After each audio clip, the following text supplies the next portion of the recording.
It's the World Champion Checkmate Challenge, and we come on to Garry Kasparov. Before we go any further, let's take a look at the position. It is white to play. This is from the 1990 match against Karpov. White to play. How can white checkmate from this position? Well, these matches that Kasparov had against Karpov in the 1980s were, for me, a golden era for the World Championship. The matches between these two, they were so close. They were so well matched. And all the matches were incredibly tight, actually. There was the 1984-85 match, which was aborted after 48 games. Both players exhausted, but Karpov was leading 5-3. Kasparov won the 1985 match. That's when he became world champion for the first time, and they played in 86, 87 and 1990. And, well, in 1987, the Seville match, this was actually a drawn match. So they were incredibly tight.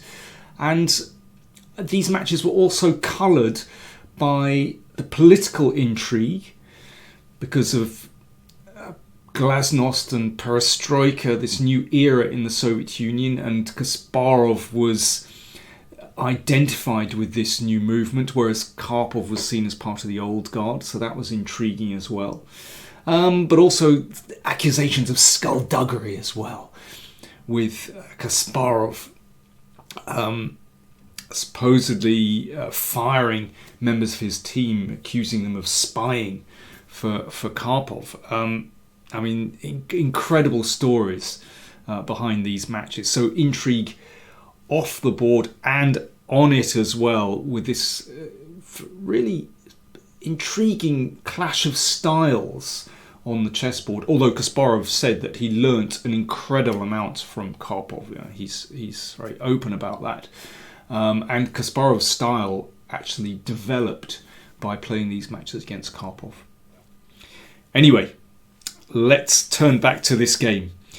So, Kasparov, white players, played an extraordinary attack against Karpov's Spanish, and here he could have forced an immediate checkmate. He didn't play this, but the best move was knight to f7 check. Kasparov was in time pressure, and he played another move. But let's just see this.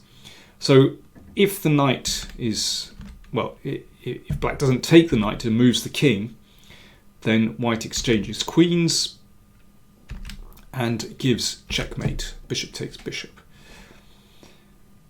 Therefore, that knight here has to be taken by the queen. Take on h6 check. That bishop is pinned, of course. You can't take the queen because the rook would be checking the king. So black has to interpose, it's check here. So queen or bishop have to move in the way. If queen h7, then this is mate in a couple of moves. So bishop h7, rook takes rook, and now black's king is absolutely helpless. There's just too many attackers. And let's go right to the very end. This is the black king in the corner, defended doggedly by the minor pieces, but queen g7 is mate. So that was forced checkmate, which Kasparov missed. He was in time pressure. Instead, he played, you could say, a more spectacular move. Queen takes pawn check. Now that has to be taken, and knight f7. This is almost checkmate. In some ways, it's rather similar. Here, the black king is in check and it has no moves, but Karpov prolonged the game by interposing with the queen. Bishop takes queen. Now, Kasparov would have seen this and basically realised that he was simply winning because he has a huge material advantage. That bishop covers the b1 square. That's the important thing. This pawn just one step from queening, but actually black can't shift the bishop and white is winning pretty easily. Kasparov just had to keep his head for these final moments coming up to the time control, which he did very well. And bishop e4 is a very pragmatic move. Checking the king, giving up a bit of his extra material, but that leads to simplification. Here, Karpov resigned the game. The time control had been reached. If knight takes bishop, then rook takes pawn, and well, white has an overwhelming material advantage. But it was a beautiful game by Kasparov. If you'd like to see more of these puzzles, then do check out the playlist. You'll find the link somewhere in the description, up there or down there.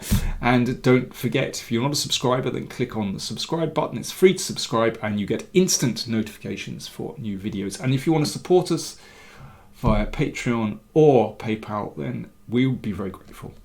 Thanks for watching.